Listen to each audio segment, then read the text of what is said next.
Janganlah kita berbuat sombong. Hidup hanya sementara. Tak pantas bila berlaku sombong. Sombong itu mutlak milik Allah Subhanahu wa ta'ala.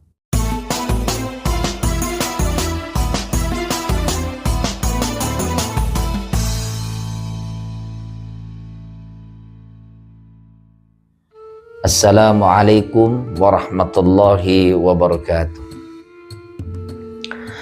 Bismillahirrahmanirrahim. Alhamdulillahirabbil alamin, amma ba'du. Saudaraku seiman seagama, Allah tidak suka terhadap orang yang sombong. Sombong dengan apanya saja sudah ya. Di zaman sekarang itu kan banyak orang yang sombong ya. Sombong dengan ilmunya sehingga merendahkan orang lain, membodoh-bodohkan orang lain. Sombong dengan hartanya sehingga menghina orang yang susah, menghina orang yang miskin, menghina orang yang lemah, enggan untuk bersedekah. Sombong dengan hartanya.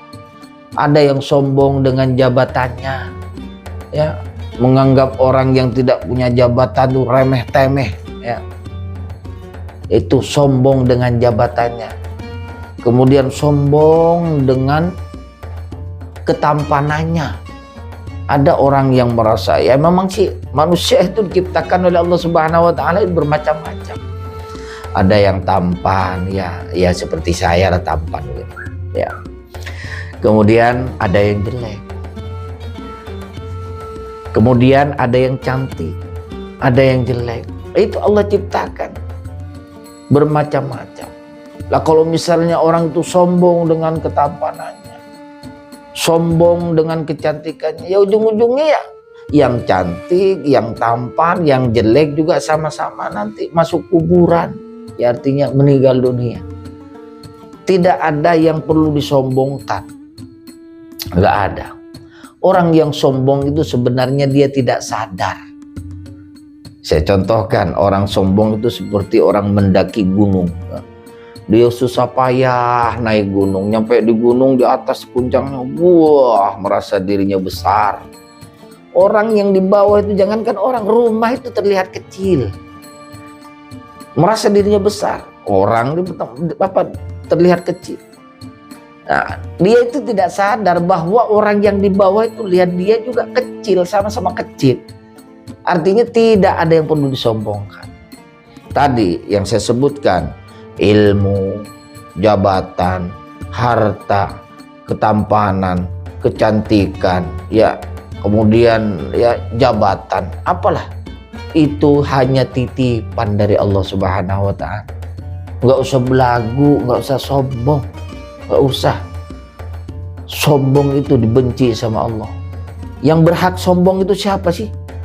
Yang berhak sombong itu cuman Allah satu. Allah. Kenapa? Karena semuanya ini milik Allah. Alam jagat raya, sorga, neraka, itu milik Allah. Pantas kalau Allah sombong. Lah kita siapa? Mau berlaku sombong? Nggak pantas.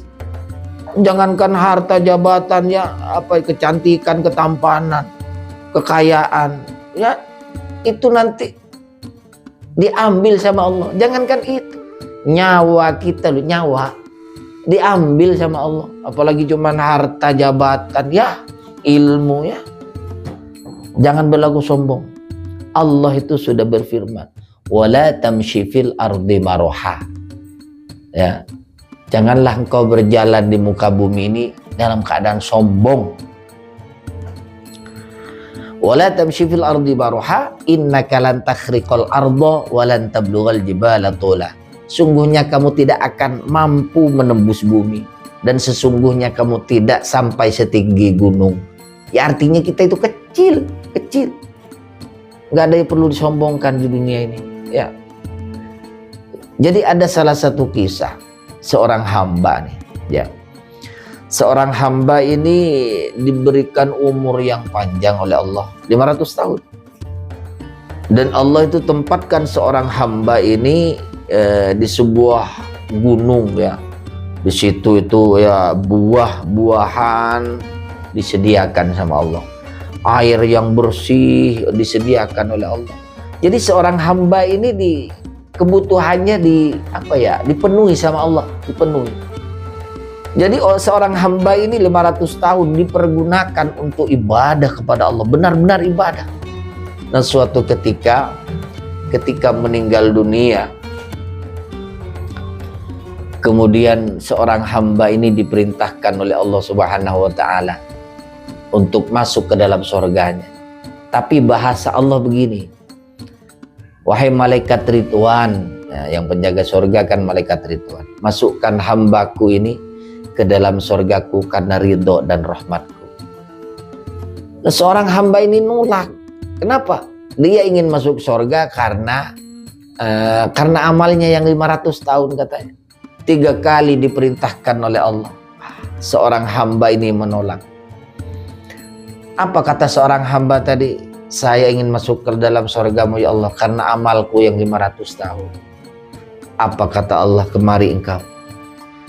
Siapa yang telah menjadikan kamu kuat? Engkau ya Allah. Siapa yang menyediakan air untukmu? Engkau ya Allah. Siapa yang memberikan buah-buahan untukmu? Engkau ya Allah.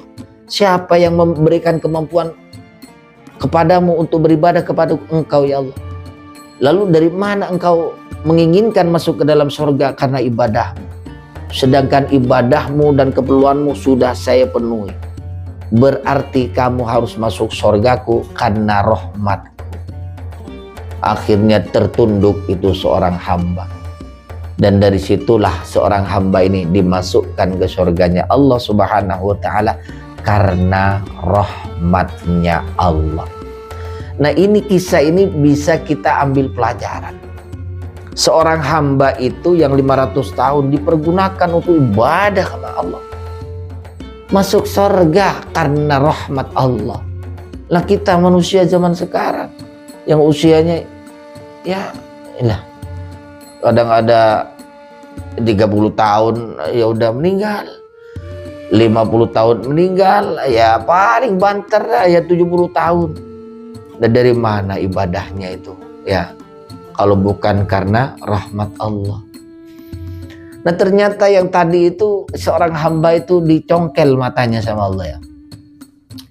Penglihatannya itu dicongkel, katakan mata yang sebelah kiri dicongkel. Ditimbang sama Allah itu bola matanya dengan amalnya yang 500 tahun, ternyata lebih berat bola matanya. Ya artinya kita mensyukuri nikmat Allah itu dengan ibadah kita itu nggak cukup sebenarnya. Belum untuk nebus dosa, nggak cukup. Maka dari itu janganlah kita berlaku sombong. Nah, untuk mendapatkan rahmat Allah Subhanahu wa taala itu adalah ketaatan kepada Allah, menjaga hati. Janganlah kita ada sifat sombong ya. Karena kesombongan itu akan menjadi penghambat seorang hamba untuk masuk ke dalam surganya. Mudah-mudahan kita semua dijauhkan daripada sifat yang dibenci oleh Allah Subhanahu wa taala. Amin ya rabbal alamin. Wassalamualaikum warahmatullahi wabarakatuh.